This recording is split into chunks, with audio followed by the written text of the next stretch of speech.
बिस्मिल्लाहिर्रहमानिर्रहीम। नाज़रीन अस्सलाम वालेकुम। आप देख रहे हैं न्यूज़ टाइम में। नाज़रीन आज हम बात करेंगे चीन दुनिया को माशी जंग की तरफ लेकर गया, अमेरिका ताकत के चक्कर में क्या ट्रंप गोरबाचोव बनने जा रहे हैं। ये वैसे ही मामला होने जा रहे हैं जैसे गोरबाचोव ने किए थे।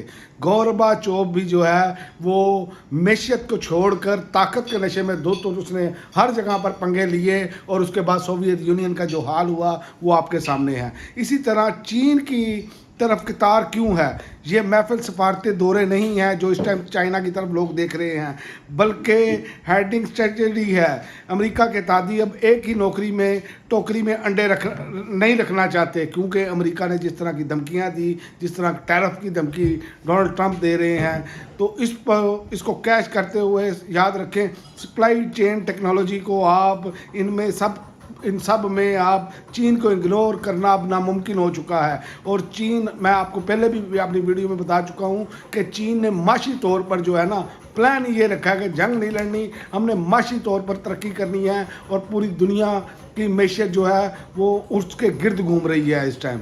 यूरोपीय यूनियन भारत चला गया ट्रंप की हठधर्मी की वजह से।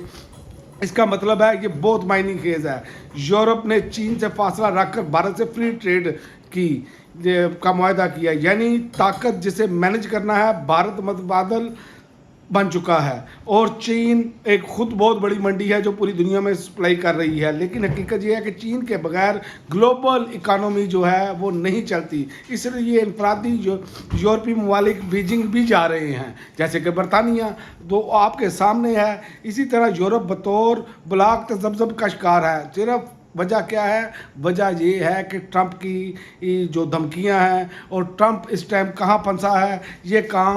ये आपका सबसे तेज वार अब नज़र आ रहा है। ट्रंप गज़ा, ईरान को धमकियां, यूक्रेन में डेडलॉक, टैरिफ ये खेल रहा है। और इत्तेहादी जो हैं वो हाथ से निकल चुके हैं इस टाइम ट्रंप की हठधर्मी की वजह से। अगर ट्रंप अदारों को कमज़ोर करता रहा, इत्तेहादियों को शर्मिंदा करता रहा, जो कि अभी तक उसी की पॉलिसी है, हर मसले को थ्रेड और ट्वीट समझता रहा, तो तारीख वाकई ये लाइन लिखेगी कि ज़वाल का आगाज़, याद रखे, शोर से नहीं होता।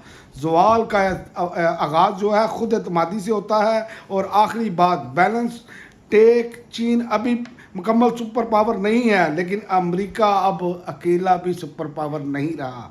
असल तब्दीली यही है, और ये मामला माशी तौर पर आपको आइंदा आने वाले दिनों में आप देखेंगे कि एक नया न्यू वर्ल्ड ऑर्डर आएगा जिसको लीड करेगा चाइना और रशिया, और भारत भी साथ हो सकता है उसमें, और पाकिस्तान भी देखेंगे कि आप अपना रुख मोड़ता हुआ नजर आएगा। अब तक के लिए नाज़रीन इतना ही। अगली वीडियो तक इजाज़त दें। अल्लाह हाफ़िज़।